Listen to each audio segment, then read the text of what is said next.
بسم الله الرحمن الرحیم شروع اللہ کے نام سے جو بڑا مہربان نہایت رحم والا ہے۔ بسم اللہ الرحمن الرحیم الف لام میم صاد كتاب أنزل إليك فلا يكن في صدرك حرج منه لتنذر به وذكرى للمؤمنين اتبعوا ما أنزل إليكم من ربكم ولا تتبعوا من دونه أولياء قليلا ما تذكرون وكم من قرية أهلكناها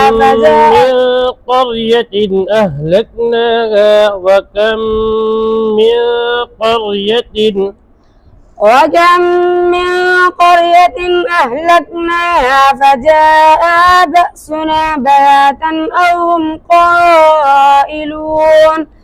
فما كان دعواهم إذ جاءهم بأسنا إلا أن قالوا إنا كنا ظالمين فلنسألن الذين أرسل إليهم ولنسألن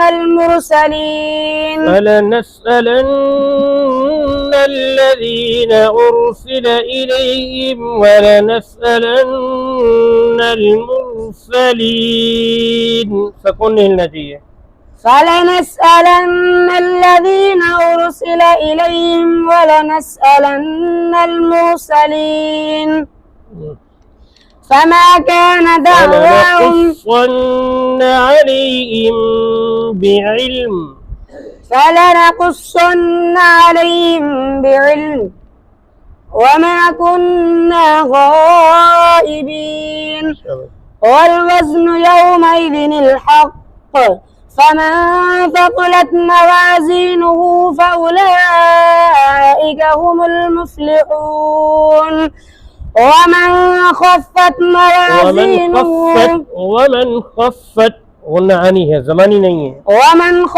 موازينه فأولئك الذين خسروا أنفسهم بما كانوا بآياتنا يظلمون ولقد مكناكم في الأرض وجعلنا لكم فيها معايش قليلا ما تشكرون صدق الله العظيم.